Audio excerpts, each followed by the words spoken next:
So I'm going to be starting off our presentation today. I'm going to be speaking to the project as a whole and providing information on that.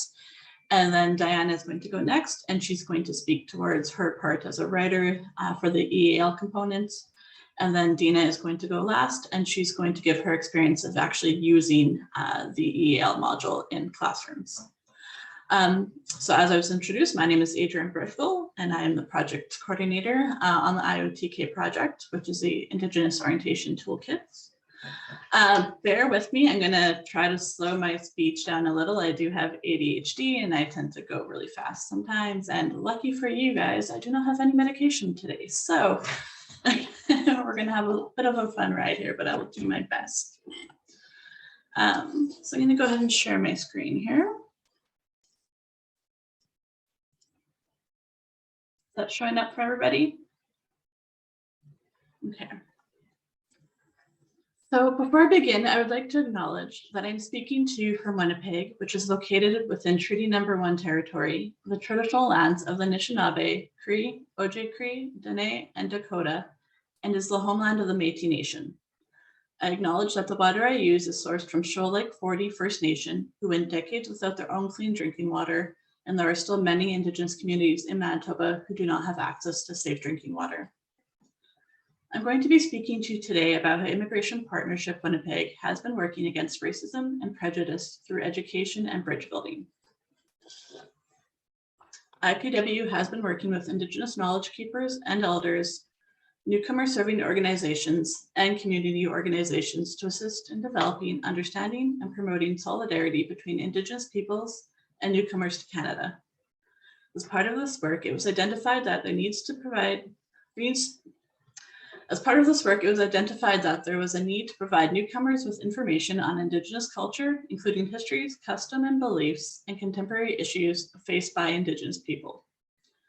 There's a critical need for this type of information to be available to newcomers early on in the settlement process because of misinformation and stereotypes spread by the way of media, friends and family who have previously immigrated to Canada, or even by newcomers serving organizations themselves, which can develop into racist attitudes and opinions that further spread misinformation and stereotypes.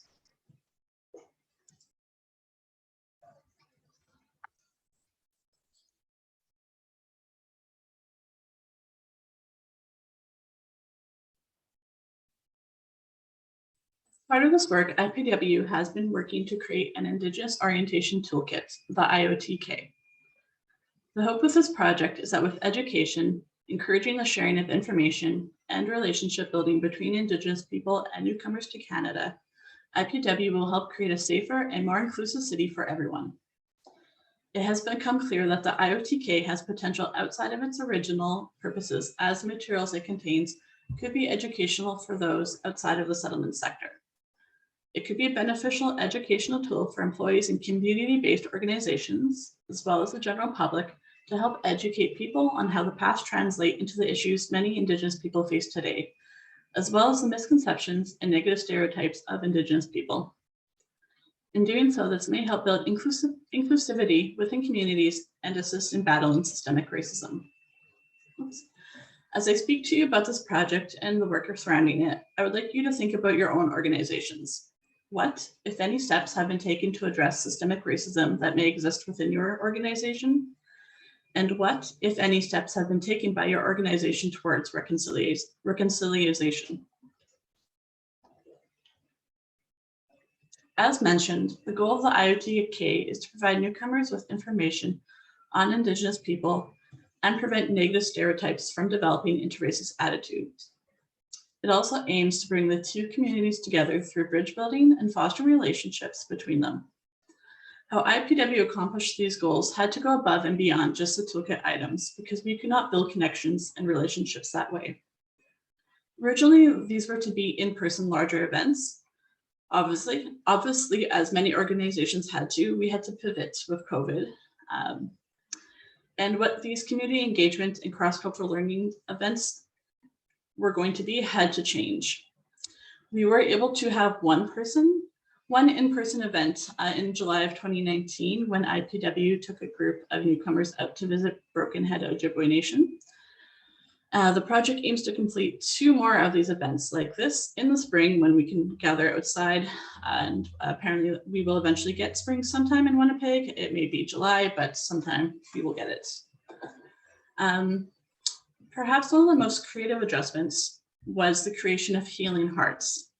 Immigration Partnership Winnipeg, in partnership with Hugh Productions, launched a new media series which explores the diverse perspectives of respected elders and community members from Indigenous and newcomer communities in Winnipeg. Healing Hearts promotes reconciliation and relationship building by sharing the stories and knowledge of respected knowledge keepers and providing the foundation for future discussions and positive action.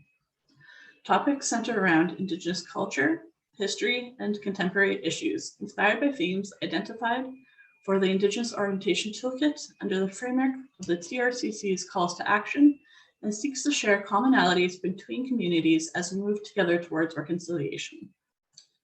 We bring together guests from both the Indigenous community and the newcomer community and hold a discussion around the topic of the episode that allows each group to share and listen to each other's experiences. The series is live on ILikeU's Facebook and YouTube page every 2 weeks on Wednesdays. To date, there have been 26 episodes since its launch in February of 2021, and the program will run until the end of March 2022. COVID has caused delays and changes to the original plan for this project, but it has also created new ideas. Healing Hearts was just one example.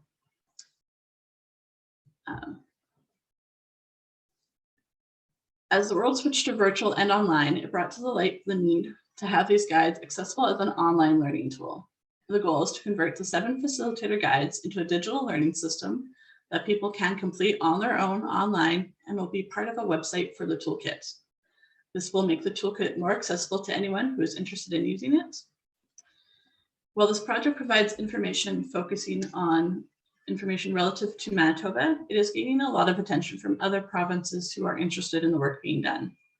The toolkit will be accessible to everyone, and other provinces or territories who wish to use the toolkit should adapt the information within to be relevant to their specific area. On to what the actual toolkit will contain. The toolkit will consist of 7 facilitator guides covering 7 different themes and created in a train-the-trainer format. This will allow newcomers serving organizations to train their staff on how to proceed in teaching newcomers the guides. The guides are also easy enough to use that anyone could just read the information and do the activities by themselves or with a group. 3 accomplished writers and educators were contracted as curriculum developers to create workshops centered around themes that include information on the history, culture, and contemporary issues faced by Indigenous people. Our first workshop theme, Land and Treaties, was piloted on January 28th and 29th of 2020. The rest of the facilitator guides are in various stages of completion, with writing of the first 6 completed and final edits being made, and the 7th guide will follow shortly. Pilots for these guides will occur in late spring of this year. Each theme will have an accompanying English as an additional language model for use. The EAL models will allow the concepts and ideas of each theme to be introduced to newcomers whose first language is not English. The EA models are being created in partnership with MANSO. MANSO launched the first EAL module, Land and Treaties, on their website in September of 2021. Their curriculum is also up on Tula, which is the National Language Sector Repository for Teachers and Volunteers, and SettleNet, a national community of practice for the settlement sector, and it has been shared with language colleagues across the country. We are getting a ton of positive feedback and support, and people are very excited to see this resource being shared. There is also the Land and Treaties Teachers Group on Tula, so that teachers can share their modifications for online and curriculum adaptations for online learning. The second EAL module is in the final stages of completion, and writing for the 3rd one is well underway. My 2 co-presenters, Diana and Dina, will elaborate more on the EAL parts during their presentations. In addition to the facilitator guides and EAL models, each theme will have a short 2 to 3 minute video that addresses common misconceptions or stereotypes relevant to the theme it is for. This part of the project is made possible through partnership with the TRCM, which is the Treaty Relations Commission of Manitoba, who also works closely with the project on providing feedback and insight to content. The script and filming are being handled by the Indigenous film company Codebreaker Films. These 7 facilitator guides were initially only given English names. The suggestion was brought forward that each guide should be given a traditional Indigenous name in the language of the nations that can be found in Manitoba, as well as including the Inuit and Métis Nation. I don't have all the traditional pronunciations yet for all the names, so I'm just going to refer to them in English for now because I don't want to butcher such beautiful names. So these 7 themes that are covered in the IOTK are, first one is land and treaty. Canada is a nation founded by colonial settlers, but long before the colonists arrived, Indigenous people lived in harmony with the land. This workshop explores the initial colonization of Canada, focusing on the spirit and intent of the treaties, and discusses how these agreements have impacted the relationship between Indigenous peoples and European settlers. Guide number 2 is assimilative policies. Throughout Canadian history, a series of assimilative policies were instated by the government, and these policies have had an extreme impact on Indigenous culture. This workshop will explain what these policies were and explore how they have brought about the contemporary concerns faced by many Indigenous people. Guide number 3 is worldview and spirituality. Traditional teachings and culture may vary widely between different Indigenous communities, and yet there are aspects that share similarities between nations. This workshop explores some universal teachings, as well as discussing the importance of making distinctions between separate First Nations communities. Guide number 4, resilience and resurgence. Assimilative policies in Canada have sought to subdue traditional Indigenous cultures, and aspects of Indigenous culture have been completely lost. Despite these efforts, Indigenous cultures have persevered, and there's a resurgence of traditional teachings. This workshop discusses the importance of culture and explores the contemporary resurgence of traditional principles. Guide number 5, families. Traditional Indigenous teachings place great emphasis on family structure and support, which differed greatly from the patriarchal worldview of colonizing Europeans. This workshop explores traditional teachings and worldviews in relation to family structure and discusses the impacts of colonization on family units and views towards gender roles in raising children. Guide number 6, Métis. The Métis Nation people are a separate and distinct First Nation founded in Manitoba. Métis culture and worldview has had an extensive impact on Manitoban history and culture as a whole. This workshop will explore the unique culture of the Métis people and discuss how both the history and contemporary experiences of the Métis people. Connection to land. Traditional Indigenous teachings focus greatly on the importance of land, water, and nature. These elements play a great role in spirituality, language, and worldview.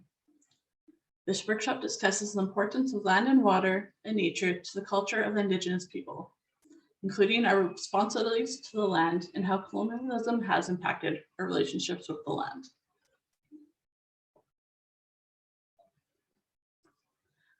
So how we went about creating the guides. IPW wanted to make sure that we were doing our due diligence in creating the facilitator guides, and we knew that the way to do this was to have oversight from the Indigenous community. The Indigenous Consultation Circle, the ICC, and the Indigenous and Newcomer Engagement Sector Table, INEST, are groups composed of volunteer members from interested organizations working with Immigration Partnership Winnipeg to enhance bridges between the Indigenous and newcomer communities through the creation of new opportunities and the further development of current practices that enable and facilitate cross-cultural learning, understanding, and support, and thus promote cultural safety. Although both groups have multiple priorities, the main priority of both groups is to assist IPW in the development of the Indigenous Orientation Toolkit for newcomers to Canada. In addition to assisting with the IOTK, The INS has developed a list of priorities and will suggest potential projects to be developed by IPW to meet the strategic priorities of the sector table. There is opportunity for members of INS to offer opinions and suggestions and to vote on initiatives for IPW to improve the social, cultural, and economic educational support and development for both Indigenous and newcomer communities. In addition to evaluating and approving segments of the IOTK, the ICC will be asked to provide guidance and insight on a variety of Indigenous themed projects undertaken by IPW.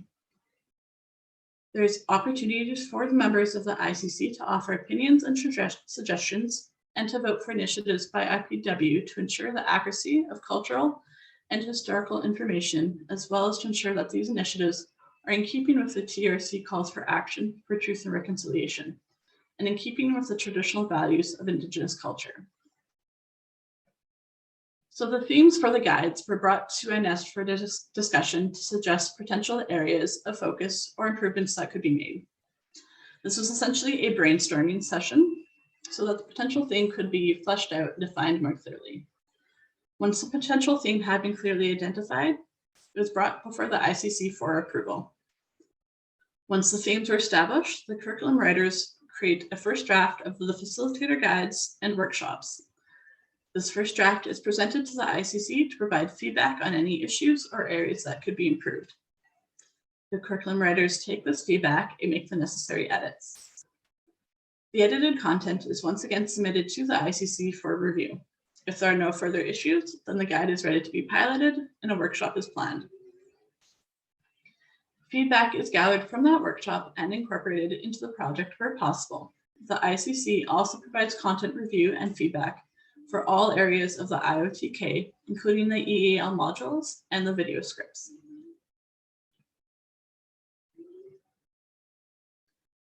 I'm going to go briefly over some of the first completed Facilitator's Guide, Land and Treaties. This guide was co-written by Connie Wyatt Anderson and Nikki Furland, two of our amazing curriculum writers and partners through the TRCM and University of Manitoba.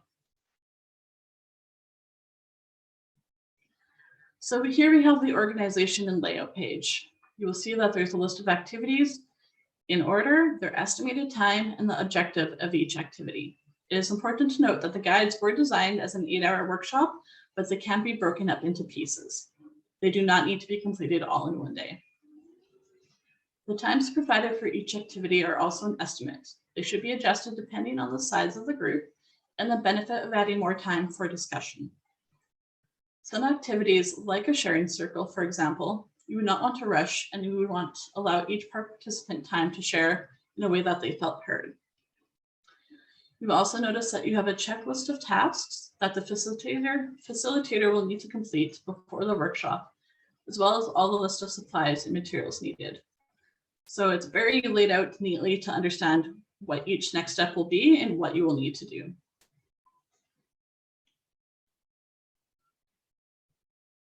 Next, you'll have the actual workshop activities. The first activity is generally an introductory activity, introducing the goal of the workshop, the topic being covered, and the agenda for the day. And this allows participants to get to know one another. There's a sentence in this introduction that stands out to me and is very important in creating understanding between two different groups. Encourage safe spaces for learning, discussion, and introspection. As much as the guides are about facts and information, the real learning and understanding will come from listening to others' experiences and self-reflection. It is important to create a space that people are not afraid to ask questions about things they do not understand or a misconception they heard. It is important to create a space that allows someone to share their experiences to feel heard and that they are safe from judgment or skepticism. So let's take a closer look at one of the activities that encourages relationship building and connection. This activity 3 is in the Land and Treaties Guide. The first 2 activities introduce the topic, discuss the spirit and intent of the treaties from both the Indigenous perspective and the government perspective, and what land acknowledgements are. With this information provided, this activity aims to build a connection by helping participants recognize that they may have similar experiences and can relate to Indigenous people's experience with treaties and land dispossession. The process is as follows. 1. Explain that treaties are like a marriage. They involve a contract and a ceremony. 2. Divide participants in small groups. Step 3. Ask small groups to discuss land and treaties. Their personal experiences may help participants understand and relate to the First Nations experience. Step 4. Invite participants to consider A. Their relationship to land, B. A history of displacement and land dispossession, C. Personal experiences with treaties, such as peace or land treaties, D. Other connecting points, such as language barriers, Western and non-Western perspectives, and understandings of family, relationships, and promises. Step 5. Invite volunteers to share back with the large group. Step 6. Highlight similar experiences between participants and First Nation people. It asks 3 essential questions at the end. Land is central to Indigenous cultures and spiritualities. In what way is land central to your own culture? 2. Can you relate to Indigenous people's experience in Canada? In which ways does this change your perception of Indigenous people? The focus here is on similar shared experiences, building connection with Indigenous people by being able to relate through their own personal experiences, finding that common ground. While education is important when it comes to combating racism and prejudice, it only goes so far. The second part, that human element of relating and connecting, is what really helps us understanding and shifting attitudes. Indigenous people and newcomers have totally separate and individual experiences, which are important to acknowledge, but the unfortunate reality is that they also have a lot in common. And I say unfortunate because the things they have in common are often displacement from their homes, their land taken from them, missing or murdered loved ones, trauma from violence, which is often multi-generational, lack of access to proper healthcare or education, food scarcity, the list goes on. In Canada, these two communities are often, in a way, pitted against each other with the availability of resources available to assist them, which can further lead to negative relations. By strengthening the relationship between Indigenous people and the newcomer community, they may learn that together their voices are louder. One of the activities that is done, this is done through, is by holding a sharing circle. So a sharing circle is a traditional ceremony in Indigenous culture wherein a group comes together to share knowledge and connect with each other. Normally, participants would gather together in one space and arrange themselves in a circle. The elder or knowledge keeper leading the sharing circle would then begin by explaining the basic protocols of the circle and speaking on the symbolism and significance of the circle and the talking stick or object. Traditionally, when a sharing circle is gathered, the elder would bring a talking stick, stone, or feather to be passed through the circle. During the sharing circle, the person holding this talking stick is able to speak and express themselves in whatever way or form they wish. Everyone's contribution to the circle is equally important, and every other member of the circle is asked to listen quietly without judgment or thought to response. When the speakers finish, they pass the stick in a clockwise direction, and the next person is able to speak.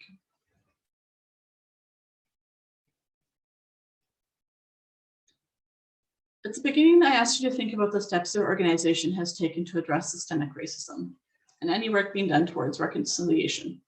Now, as I wrap up, I ask you to spend some time thinking today about what you have done towards helping fight systemic racism. What steps have you made towards reconciliation? What have you done to educate yourself? You must remember that being an ally to any marginalized group is so much more than just treating them with consideration and dignity. It is about correcting someone when they use a slur or make a racist comment. It is about educating yourself about things you may have been misinformed about, and also encouraging others who may have misconceptions to do their own learning. It is about using your own voice and your own body to stand beside those whose own voices are so often oppressed. I'd like to mention that I did join this project in August of 2021, and there have been so many people who have put so much time and work into this project. From our Facilitator Guide writers, the EAL writers and consultants, project partners, contract consultants, previous IPW staff, the list is too many to name. I just want to thank everyone who has put so much heart and effort into this project, and I'm honored to be the person at the end pulling all the pieces together. Thank you for listening today. My contact info is on the screen. If you have any questions in regards to the project that you'd like to contact me about after, I will now pass it over to Diana, who will delve more into the EAL component and her involvement.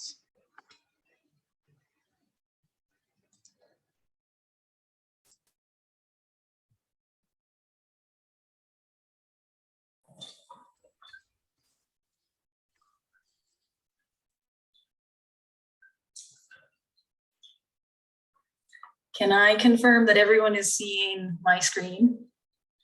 Great, thank you. Thank you, Adrian. I learn something every time I am involved in something like this, because this has a project that has many different people involved in it. So thank you, I've definitely learned something. Thanks as well to Yvonne and the New Canadian Centre for hosting us and letting us share a little bit of a project that we all have a bit of passion with our involvement in. My role is, I should also say hello to everyone. I haven't been able to greet you. So hello, and my role in this project is one of writing and reviewing, and specifically in the EAL curriculum. So today specifically, we'll be sharing about the language and treaties module. These modules are one way to enhance the building of bridges between the Indigenous and newcomer communities, as we've heard. The modules set out to facilitate cross-cultural learning and understanding. And I think we could all agree that curriculum like this one is meeting needs in the EAL newcomer classroom. The curriculum is intended to assist teachers in introducing newcomers to the foundational history of Indigenous nations and both their historical and contemporary contributions to the development of Canada. When combined with leadership, teaching, and self-exploration, these activities in this module are intended to support personal growth and solidarity, and newcomers contribute and help newcomers contribute to community reconciliation efforts. I am a non-Indigenous educator. Is it okay for me to teach this content? This is a common concern of many educators and one that is important to address.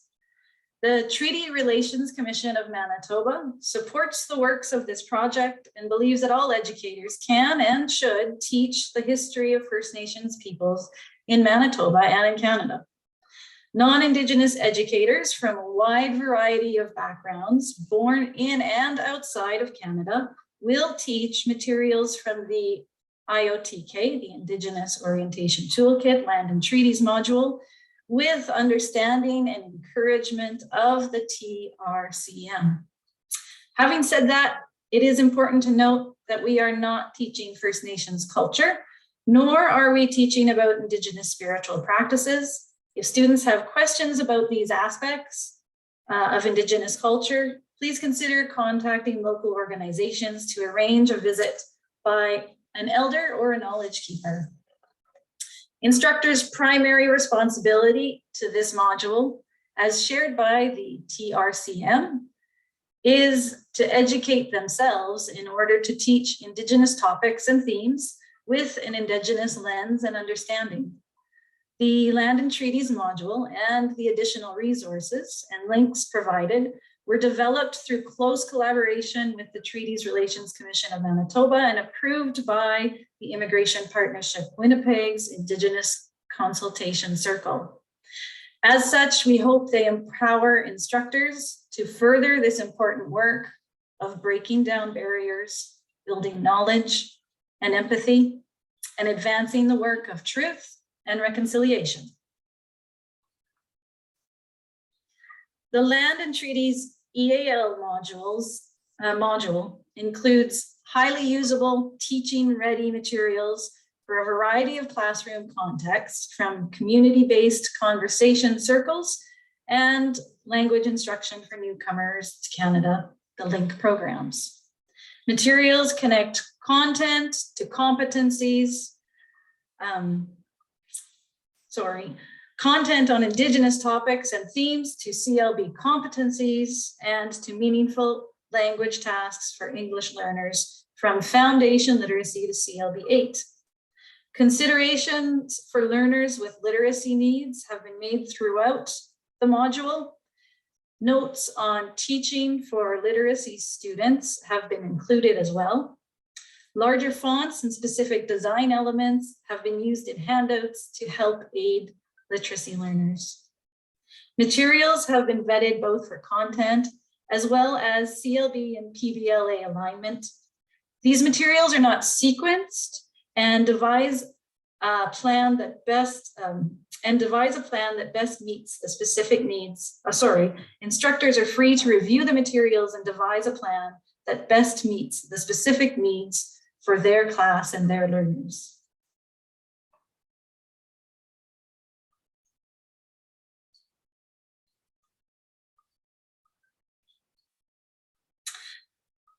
The Land and Treaties EAL curriculum meets the following objectives.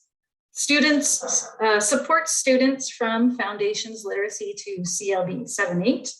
It's aligned with the Canadian language benchmarks. It introduces Indigenous content by means of language tasks based on CLB competencies in the 4 skill areas of listening, speaking, reading, and writing. It includes the requirements of portfolio-based language assessment, PBLA. This package has been designed to be used in the LINK programs, as well as in informal language programs, such as conversation circles and in tutoring.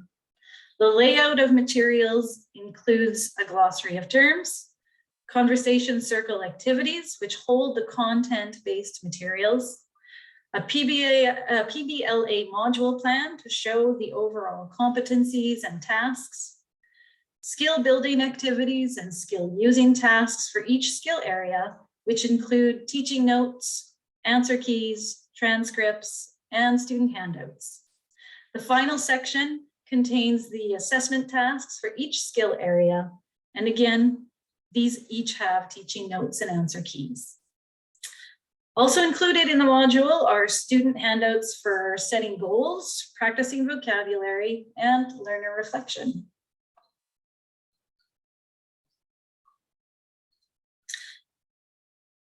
We will take a look shortly at some of the specific samples from the Land and Treaties module. Housed in the conversation circle section of the module are PowerPoint stories that answer the question, who are the Indigenous peoples in Canada? Gaining this understanding is an important starting place for many newcomers. These 4 PowerPoints written for beginners from Foundations and on into CLB 8 are intended to be an introduction to students who are just beginning their Indigenous learning journey. All PowerPoints can be printed or shared digitally. As well, the texts and sentences of the PowerPoints can be revised or removed and read by the instructor of Foundation and Literacy learners. The following are sample pages from each level. Here we meet our character Ella, a newcomer, and Kira, her First Nations neighbor. In this slide, you see a page taken from the CLB 1-2 story. The text has been removed, and in this case, the instructor would read the simple sentences to the learners. Continuing on with Foundations and Literacy ideas, again, here we see the same slide from the same story, but the text has been added to introduce some content words for learners. For CLB 1-2 learners, this slide provides the picture as well as a simple sentence. Each story in the stage 1 level includes about 12 to 14 slides. Moving on to another sample, still in stage 2, this time at the CLB 3-4 level. Visuals are nice and clear, text is large, and sentences are appropriate for the learner.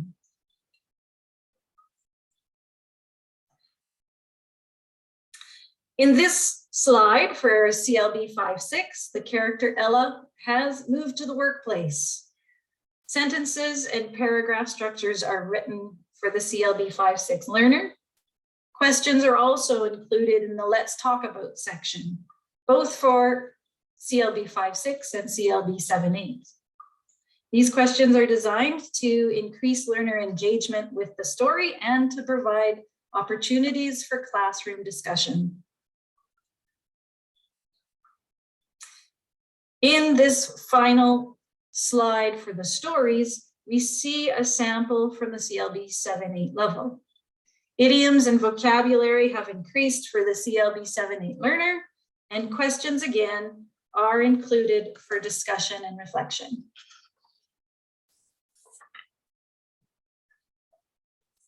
The Land and Treaties module also includes skill building activities, skill using, I have mixed those up in my slide, my apologies. Skill building activities, it should read, skill using tasks, and assessment tasks. Skill building activities give opportunities for learners to practice specific grammar points, learning strategies for a specific skill, and indicators of ability as defined by the CLB. Skill using activities give opportunities to practice the real world task before moving into assessment. Again, let's take a look at some samples of student handouts. Here are two samples, one from CLB 1.2 and the other from CLB 3.4. These are from the listening section. Larger fonts have been used for instructions. Notes on how to teach the material with literacy students have been included in the instructor's manual. And visuals are clear and colorful. These can be shared digitally or again, printed.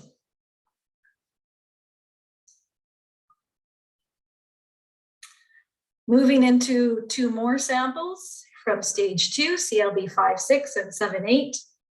Again, they are from listening. The CLB 5.6 specifically is an assessment, and this is a skill using task for CLB 7.8.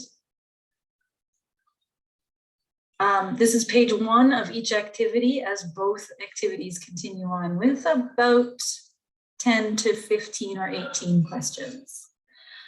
Both samples, again, include the hyperlinks to the listening, which are kept up to date, which every teacher knows that's of great importance. I hope this has given you a small taste of what the Land and Treaties module has as far as materials. And I hope you feel the permission to explore, to learn, to use these materials in your classrooms, to adapt them to your students' needs. Thank you, and Adrianne, I'll let you introduce a wonderful example of how these materials have been further developed in a newcomer program in Winnipeg. Thank you.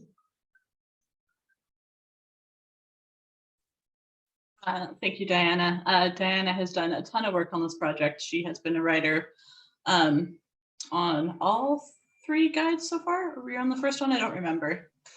Yes, a reviewer on that one and a writer since, just because I do have a great love of writing. Yeah, so she's done a lot of writing and review for this, and we plan to not let her go anywhere for the rest of the modules as long as she will stick around. So, but now I will introduce Dina, and she's actually going to show you some of the materials that she's actually using in classrooms. So go ahead.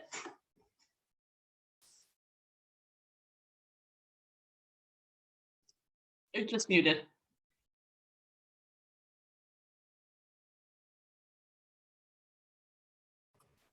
All right. Hello, everyone. I'm going to share my screen, and please let me know if you see it. Yes, you do. Okay, thank you very much. All right. Well, I'm very happy to be part of this presentation. And I really like the way we built it together because, Adrian, you started with a big picture. and gave us all the details about the Indigenous Orientation Toolkit. And Diana, you narrowed it down to the AL component. And I'm, so to say, the receiving end. So this funnel approach, and we are the users of the curriculum. And I'm very honored to be here today to share with you how our school adapted the curriculum for our context. So our school serves newcomers who wish to improve English language skills and knowledge of Canadian workplace culture. And the name of the school is Enhanced English Skills for Employment. In short, we say ESE. It's almost like easy, very close to that. So our goal is to help newcomers succeed in the workplace and in their further academic studies. And in order to study at ESE, students need to have a benchmark 5 to 8. Our courses are skill-based, and each course has a set curriculum. Because of that, the best option for us to implement and introduce the Land and Treaties curriculum to our students was to adapt it by developing extracurricular activities for the entire school. So today I'd like to mention 2 activities that we implemented to encourage students to learn about the new land and its history. And I hope that these ideas will help you to see how the Land and Treaties curriculum could be adapted, and maybe you'll want to consider it for your context. So the first activity is called Fun Quiz, or a more formal title for that is Cultural Exploration Quiz. And from this formal title, you may guess that the activity offers an opportunity to students to learn about Canadian culture. The second activity I will talk about today, we fondly call WOW. Any thoughts what it might stand for? Well, it's Friday, can be wine or wine online, but it's not that. This is our word of the week activity. So stay tuned for more details on how we wow our students with our wow. So first, fun quiz. Now, it's an opportunity for students to learn about life in Canada, but what's more, students can practice following instructions and develop reading and writing skills as well as research skills. So it's an optional activity, that's very important to note. It's voluntary and it's offered weekly. Every Monday, we post a new question about Winnipeg, Manitoba, or life in Canada in general. And students are asked to research, find answers, put these answers in an email and email it to me every Thursday before 11:59, that's the online time. And everyone who enters with the correct answer and follows the instructions becomes a winner. All winners are announced weekly in classes. Everyone is welcome to participate in this activity, and students can submit answers as often as they want. And those who submit answers regularly are awarded a cultural exploration diploma at the end of the session. So, how did we use the Land and Treaties curriculum in the context of this fun quiz? Well, we felt that before we ask students questions about Land and Treaties, it was important to provide some knowledge and teach them about treaties. And since the fun quiz is an independent extracurricular school-wide activity and we teach online these days, the best way for us to do that was with the help of a PowerPoint presentation. And that presentation was shared with all the students. The students were asked to read the slides and answer the questions on the last slide. So here are the questions that were given to students and answered as well. What is a treaty? Oh, and I'd like to stop here and to mention that the questions as well as the answers were taken from the Land and Treaties curriculum, CLB 5 to 6 module. So we just adapted a little bit the format, but the content is vetted and comes from the curriculum. So what is a treaty? What were the reasons for wanting a treaty relationship? When were treaties negotiated in Canada? What is the spirit and intent of treaties? What do treaties mean today? And who benefit from treaties? After students studied the answers to those questions, they were given the following 4 questions. So what you see on your screen is the last slide. So the following 4 questions were asked. What treaty land is Winnipeg on? When was this treaty signed? Which Canadian communities share the obligations and benefits of this treaty? Why is it important to know the history of treaties in Canada as a newcomer?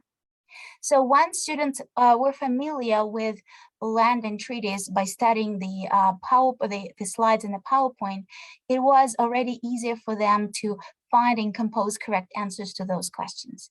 And here you can see the instructions that the students received. So they were given the email address and the deadline, and also the strict instructions in terms of not only giving the correct answers, but also mentioning the course name and the teacher's name. So we have received many good responses. And actually, due to the structure of the quiz, many more students benefited from this activity. Many students studied the PowerPoint slides without submitting the answers, and that was fine. Also, those students who won the quiz presented their answers in their classes. So all students had an opportunity to learn about the treaties. And I would like also to mention that this topic of the quiz was given to students before a visit by an Indigenous guest speaker from Immigration Partnership Winnipeg, who talked to our students about Indigenous culture and history. So the quiz was a very good preparation for this discussion. Now we are back to WOW, and now I'm sure you remember what it means, the word of the week. And what is WOW? It is also an optional weekly activity. However, unlike the fun quiz, it's a group activity, so it's highly interactive. Every week, a new word of the week is given to students, and there is a discussion every week around that word. We'll look at the meaning of the word, the synonyms and antonyms, collocations and examples. And once the word is studied and students understand it, students are asked to write fluency tasks using the word in their own writing. So right now on your screen, you see the WOW document that we developed for students for the word treaty. And we purposely chose that word and timed it so that it was offered to study to students together with the fun quiz. So the meaning, different meanings and examples were taken again from the Land and Treaties curriculum, CLB 5 and 6, and we added a little bit information on collocations. Usually our WOW discussion is 1 hour, and it is guided by a facilitator. So teacher, in other words, a teacher.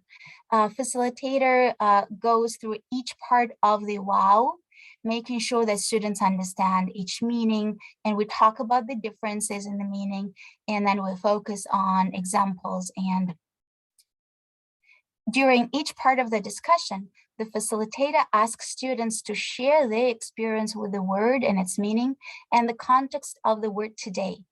So for example, one student shared that they were familiar with the word as they used it in their workplace context, insurance. So they were able to talk about the formality of the word and the importance of such agreements and apply that knowledge to the context of land and treaties. Another student drew a parallel between the treaties made by peoples in his country and treaties between the First Nations people and the government. So that discussion was a great transition to the article from the Land and Treaties curriculum that is called What is a Treaty? This article is taken from a conversational circle activity from the CLB 5 and 6 module. As you can see, it is a fill in the blank activity. So for our online a discussion that was that offered a lot of interaction. Students took turns reading and discussing which word would be best would fit best. And at the end of this reading the article, they had a good discussion about the treaties. What is a treaty? Finally, the word of the week activity was wrapped up with fluency writing tasks for students to practice the word treaty in their own writing based on the context of the discussion and or the article. Students were given a variety of fluency tasks, from informal, like writing power. This is writing for 10 minutes without thinking about grammar, just flowing, going with the flow of your thoughts, to more formal writing, for example, paragraph writing. Students were given a variety of topics to choose from. For example, why is it important to know the history of treaties in Canada as a newcomer? What important information will you share with family and friends? Why are agreements necessary and important? What is your understanding of a treaty? A treaty is similar to a business agreement. Do you agree? Why? Provide reasons. Those students who were focusing on summary writing were asked to read the article again and what is a treaty and summarize it. And students working on business writing were given an email situation in which they needed to write an email inviting them to a workshop about land and about treaties. So these are all the ideas that I wanted to share with you. This is how we implemented the land and treaties curriculum. Of course, you can take the curriculum, take each activity and teach it as is. And it's very easy to follow the curriculum, to use it, just ensuring that the level of the curriculum matches with the level of the class. And again, and now for us, we chose maybe a little bit of a harder, but also exciting way at the same time by analyzing what the curriculum has and adapting it so that all students in the entire school benefit from this knowledge. Please visit tutela.ca. This is where the curriculum is posted and some of the activities such as the fun quiz. And also there is a link to the curriculum that was posted on the site, and I think it is included in the PD description on the Peterborough Immigration Partnership website. I would like to thank Yvonne and New Canadians Center for inviting us to share the toolkit that was created, the EL curriculum, and the way the curriculum is implemented, one of the ways the curriculum is implemented in our classes. Thank you. Thank you so much, Dina, Diana, and Adrian, for a very enlightening presentation. This is incredibly generous that this resource has been created in Manitoba, but adapted, that people can adapt it for use in language programs all across Turtle Island. So thank you for that. I will put everyone on the spotlight here, just so that we can see. From our participants today, do you have any questions for our guests? Please feel free to unmute or to put it into the chat if you would like to ask any questions. Maybe this question is for Adrian. Adrian, do you feel free, or would you feel uncomfortable sharing some of misconceptions that newcomers would have to our area, or do you not wish to do that? I think it's a lot of those same kind of generalized misconceptions that even people who aren't new to Canada have.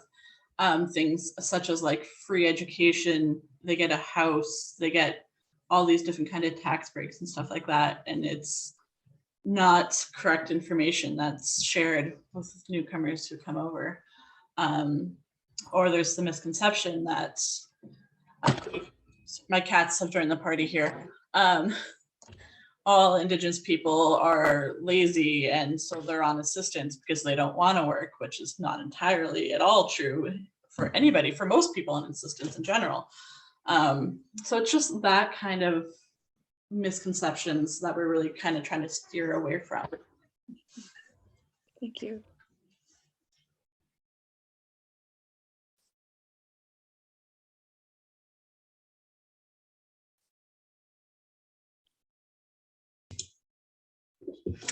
Thank you, Antoinette, for sharing the comment in the chat. Is there anyone else who would like to ask any other questions? Yes, I just had a question for Dina. Thank you so much for sharing those wonderful activities. And I just had a question, just like you said, that the WOW activity is facilitated by a teacher for 1 hour. So then when you make them do the fluency, like the writing tasks or like the paragraph writing, or so do they first of all do all of them, or do they choose one of the writing tasks? And after they complete the writing task, do you also have, like, do the teachers also evaluate and provide feedback on their writing individually? Thank you for your question, Paramita. The discussion is 1 hour, and then students work individually at home. They choose the genre that they are working on. These are usually students from a writing program, and they come with individual goals. So if they are focusing on essay writing, paragraph writing, obviously those are the topics they're choosing. However, we are not limiting students. And once their writing is done, they email it to the teacher, and then the teacher provides a detailed feedback. Thank you so much. Thank you. Oh, go ahead. Yeah, hi, thanks very much for the presentation. Hi, everyone.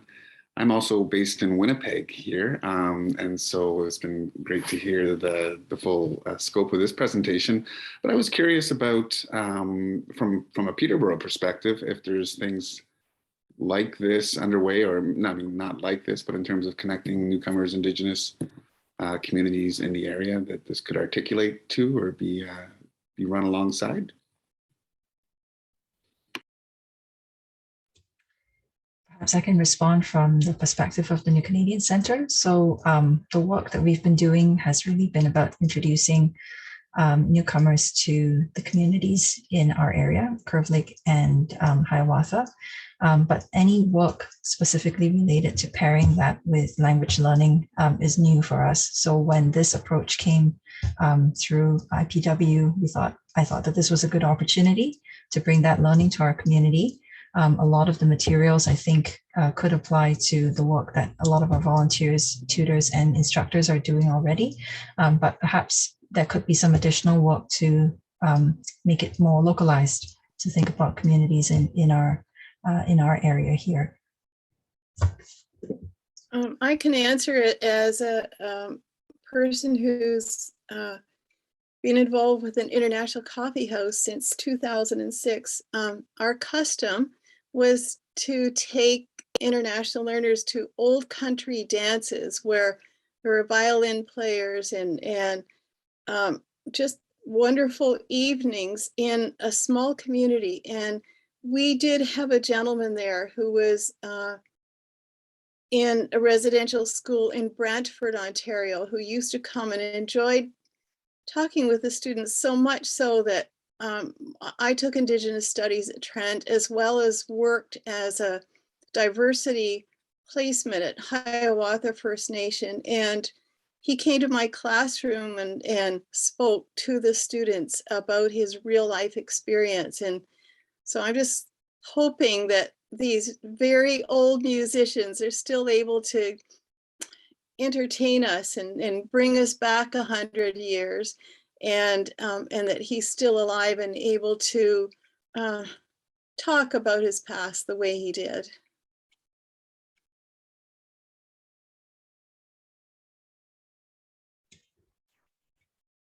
I see Jeanette Hunter's question in the chat there of how did you make the connections with Indigenous groups to participate in the project? That was actually a relationship that was built between a previous director of IPW and one of IPW's knowledge keepers, Clayton Sandy. They kind of just had a working relationship, and they realized the need of this kind of material. So they formulated this project that needed to happen. And so it went from there.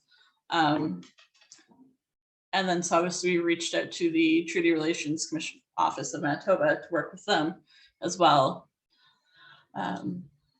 Building these relationships have to happen kind of organically. It can't be approached as a business collaboration, because that's not how it should be done in general, because it's more about actually building relations with people in general.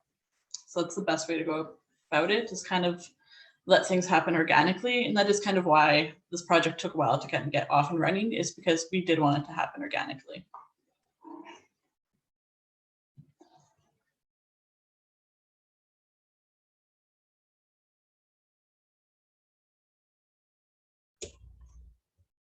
Do you have any other questions from the floor? I just have one more. What are you doing? My daughter lives in Brunkild, Manitoba, and used to work on the hydro dam in Thompson, Manitoba. And I'm wondering what you're doing about the water situation presently. Is there progress? Do you mean like as the province in specific, or like IPW? Your province. No, the drinking water situation in your province. I mean, with our current government, not obviously one of their main priorities. Obviously, progress takes long time. Obviously, it took 40 years for Shoal Lake, so. It is definitely something, an issue though, that is more in people's minds these days, and it's definitely something that is something people are advocating for, and it's more knowledge out there now. There's people still to this day who weren't aware of the situation for people with lack of drinking water in their, any province in Canada has the same situation, and people aren't aware of it. So now that the knowledge is getting out there, I think it's bringing more attention to it. And so hopefully that attention helps progress things further. Maybe I would just add, I posted in the chat box there, there's a large collaborative project called Winiskatan, which is working with hydro impacted communities across Manitoba, which have been doing a lot of really interesting work. So that is one thing that's been ongoing and is very much an Indigenous led process in a lot of ways. So that's pretty interesting.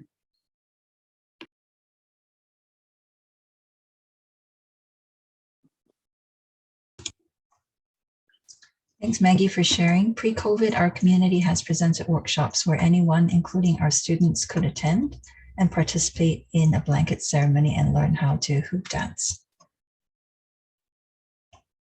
Thanks, Maggie. Hopefully the spring will bring us new opportunities to gather again. Hopefully before July, Adrian. Yeah.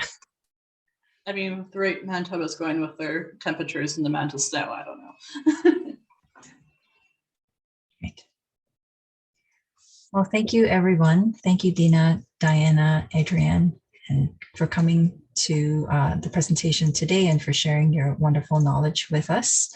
And thank you to everyone for your eager, enthusiastic participation today in this event.